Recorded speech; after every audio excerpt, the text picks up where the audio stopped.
திண்டுக்கல் தாடிக்கொம்பு சவுந்தரராஜ பெருமாள் கோவிலில் தேய்பிரை அஷ்டமி சொர்ண ஆகாஷ்ண பைரவருக்கு சிறப்பு அலங்கார வழிபாடு. திண்டுக்கல் அருகே தாடிக்கொம்புவில் பழமை வாய்ந்த சவுந்தரராஜ பெருமாள் கோவில் உள்ளது.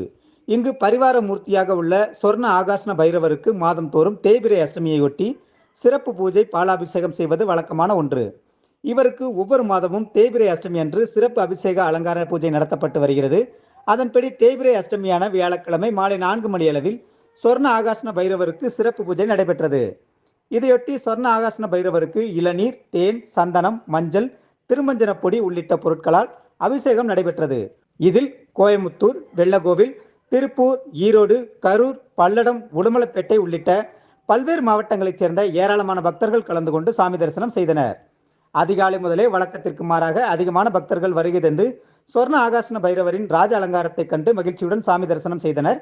விழாவிற்கான ஏற்பாடுகளை அறங்காவலர் குழு தலைவர் விக்னேஷ் பாலாஜி, அறங்காவலர்கள் வாசுதேவன், கேப்டன் பிரபாகரன், ராமானுஜம், சுசிலா, செயல் அலுவலர் சீனிவாசன் மற்றும் பட்டாச்சாரியர்கள் ராமமூர்த்தி, ரமேஷ் மற்றும் கோயில் பணியாளர்கள் செய்திருந்தனர்.